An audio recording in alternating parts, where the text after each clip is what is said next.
Welcome back, gang.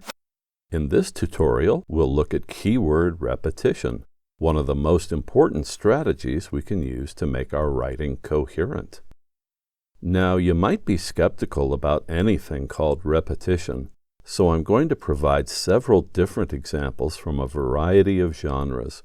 I want you to be certain that this is a valid strategy used by experienced writers in many situations. Our first example is taken from a personal essay published in the online magazine Ion. It's popular journalism written for educated readers. There's a lot of text here, so please pause the video now and read it on your own. Are you ready to discuss it? At its most basic level, we can say the paragraph is about love. Did you notice how many times the word love appears? Here they are. And here are two more that use variations of the word love. In all, the word is used 9 times. This is what I mean by keyword repetition.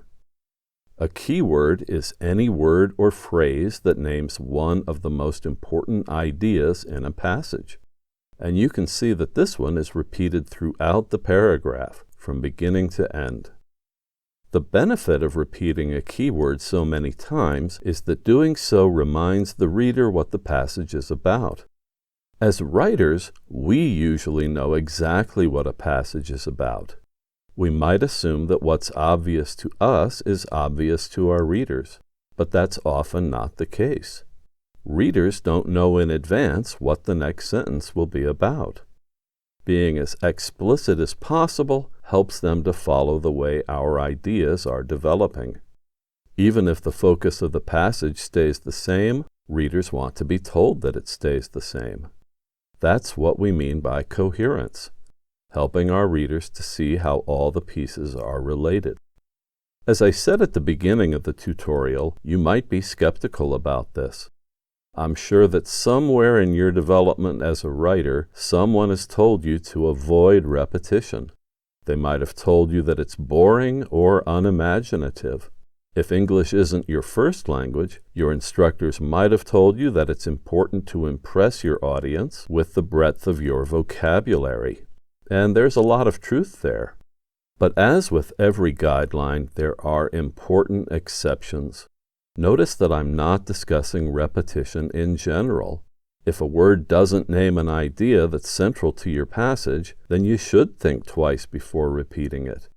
But if it does name a central idea, if it's a keyword, then your readers probably won't notice the repetition, and they won't think that it's boring. Unconsciously, they'll simply perceive that your ideas make sense and that all the parts fit together. I'll summarize what I've said so far. First, the repetition of keywords is an excellent way to make your text coherent.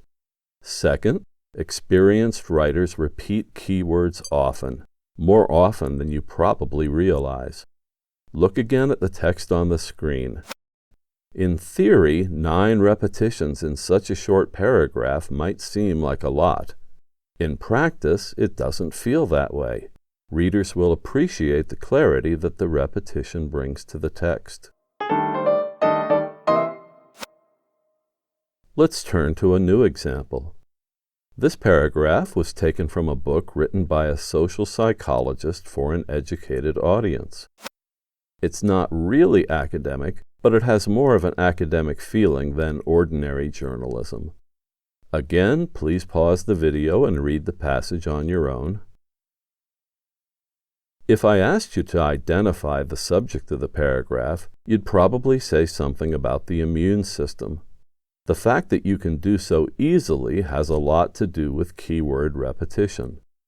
The exact phrase immune system is used 3 times. The word immune is used once, and the other 4 references are pronouns. Of course, we can still achieve coherence if we use a few pronouns. Don't worry about that. But we have to use them carefully. This paragraph does a very good job. It introduces the key phrase immune system at the beginning, and then it uses 2 pronouns. Then it repeats the complete term before using two more pronouns. Then it repeats the word immune. Then it doesn't mention the idea at all for a few lines, but when it comes back to the idea, it repeats the complete phrase, immune system. Consider the passage as a whole. You can see how the word immune is distributed evenly throughout the text. This is important. So let's add two guidelines to our list. You may use pronouns to avoid monotony, but you should repeat the actual keywords at regular intervals. Doing so will ensure that your reader remembers what the passage is about. Our next example was taken from a book that profoundly influenced the modern environmental movement. It was also written for an educated audience, but the information it presented was not widely available at the time and had never been brought together in one place. So the book sits in a kind of middle ground between popular writing and academic research. Please pause the video and read the passage on your own. One reason that I selected this passage is that it achieves coherence by mixing keywords with pronouns and synonyms. In all, there are 10 references to the same idea. The most consistently used word for that idea is chemicals. It's a central theme to the entire book, and variations of that word occur almost 500 times. In this passage, it occurs 3 times. Notice how those references are evenly distributed throughout the passage, just as we saw in the previous example. The word chemicals is replaced by a pronoun 6 times. We also see 2 synonyms, synthetic pesticides and such contamination. You might be heaving a big sigh of relief right now. We're allowed to use synonyms after all. Hooray! But let's be careful. We're still interested in keyword repetition, and as I said before, it doesn't work like ordinary repetition. Choose your synonyms carefully. In the book we're discussing, it turns out that the words pesticide and contamination also play a large role. Variations of pesticide occur 75 times. Variations of contamination occur 57 times. The author didn't select a huge variety of synonyms in order to show off her vocabulary. So let's add some guidelines about synonyms. First, they are not required. We saw that in the first 2 examples. The authors could have used a few synonyms, but in those particular passages, they chose not to. Second, synonyms should not outnumber the actual keywords. Use the keywords most of the time. Add some synonyms occasionally to give your language some variety.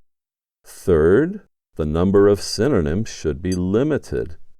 Identify a small family of synonyms and alternate between them.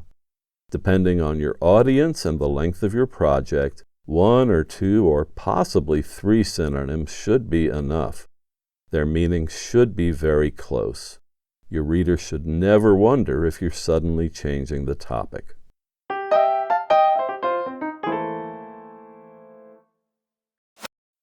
Now I'll turn to our final example. It comes from an article published in a peer-reviewed academic journal. Once again, pause the video. It should be obvious that this paragraph is about cyberbullying. In fact, cyberbullying is the focus of the entire article. This passage uses the word cyberbullying 6 times. The word former is not quite a synonym. It's more of a pointing word. It acts a lot like a pronoun here. So there really are no synonyms for cyberbullying. And that's true of most of the article, which uses the word cyberbullying nearly 80 times in just 7 pages. This pattern is characteristic of academic writing, especially in the physical and social sciences. If you're writing for a popular audience, it's wonderful to make your prose sound interesting and sophisticated. But if you're writing for a more technical audience, your first stylistic priority is clarity. It will never be wrong to achieve coherence by repeating keywords with a minimal number of synonyms. That's especially true when the keywords include technical terminology. So that's our final guideline. In academic writing, especially scientific writing, repeat keywords often. Pronouns are okay, but avoid synonyms as much as possible. I hope I've cleared up a few things. Thanks for watching. Say what you mean.